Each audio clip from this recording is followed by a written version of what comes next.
বরফ। মাছ কিনে এনে ফ্রিজে রাখার পরে একটু শক্ত থাকতেই কাটতে হয়, তাহলে একটু সুবিধা হয় কাটতে।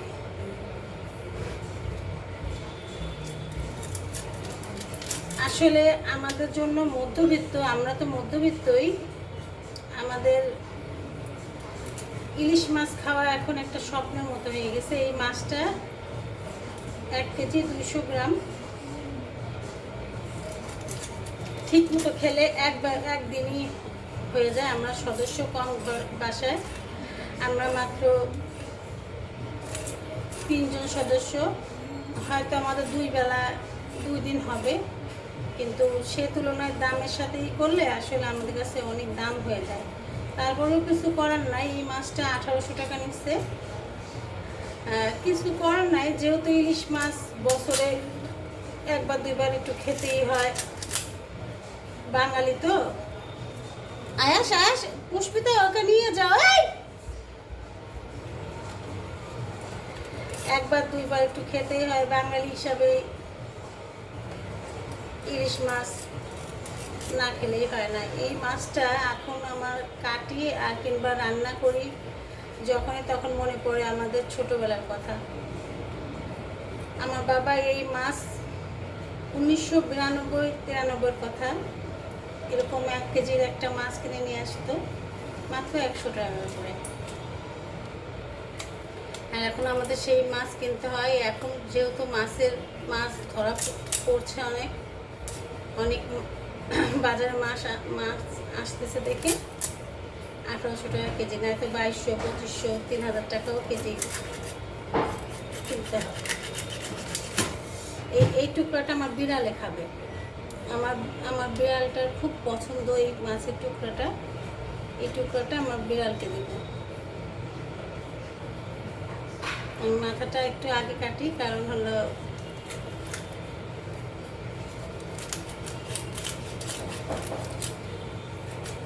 মাছটা একটু শক্ত, একটু নরম হোক, এটা আগে কাটি। আমার বিড়ালে খাবে হলো কাঞ্চা। ইলিশ মাছ যখন সস্তা থাকে তখন লেজাটাও দিই, কারণ বেশি দাম তো, এখন লেজাটাও দেওয়া যাবে না। ইলিশ মাছ আমি আসলে মাছ বাজার থেকে কেটে আনি। আমার হাজব্যান্ড মাছ নিয়ে আসছে দেখানোর জন্য সাইজটা কীরকম কিনলো, নয়তো আমি অনেক সময় চিলাচিলি করি যে তোমাকে ঠকে গেছো, এজন্য সেই মাছটা আস্তে নিয়ে আসছে। মাছ কাটতে আমার অনেক কি লাগে। আমি সব মাছই কাটতে পারি, অভ্যাস আছে সব করার।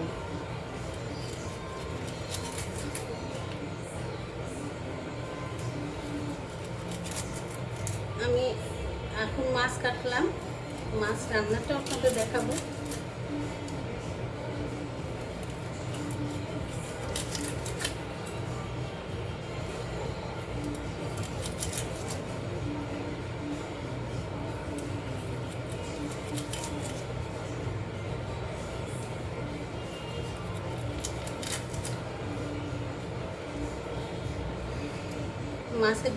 ইলিশ মাছের ডিমটাই বের করতে আমার খুব কষ্ট হয়।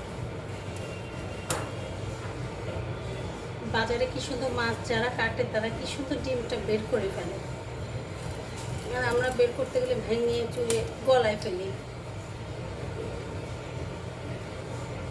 আর এই মাছের ডিমটা দিয়ে আমি আলু ভাজি করব। আমার বাসা আবার ডিম দিয়ে আলু ভাজিটা খুব ভালো খায়।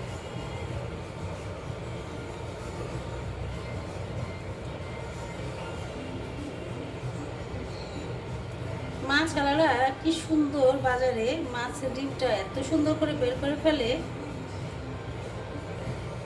দেখলে খুবই লাগে। আল্লাহ, এই মাছের ডিমটা তো বের করা খুব কষ্ট হয়ে যাচ্ছে। মাছের ডিমটা আমি কীভাবে বের করি?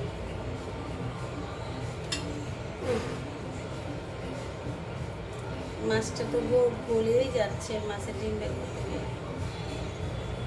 আমি সব সময় বলি মাছটাকে কাটিয়ে নিয়ে আসতে। ইলিশ মাছগুলো কেটে রাখতে হলে ফ্রিজে মাছের স্বাদ থাকে না। এই জন্য আমার হাজব্যান্ড এই মাছটাকে এইভাবে নিয়ে আসে আস্তে আস্তে। কাটতে গিয়ে এখন আমার খুব কষ্ট হচ্ছে।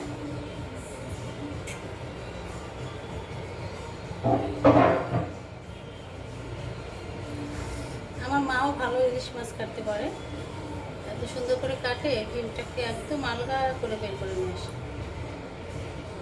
সেটা শিখতে পারিনি। যাক, আমরা বেরোয়েছে মাছের ডিমটা। এবার মাছের ডিমটা একটু গলে টলে যাচ্ছে। মাছ আলাদা কাছ থেকে কেটে নিয়ে আসলে এই সমস্যাটা হতো না।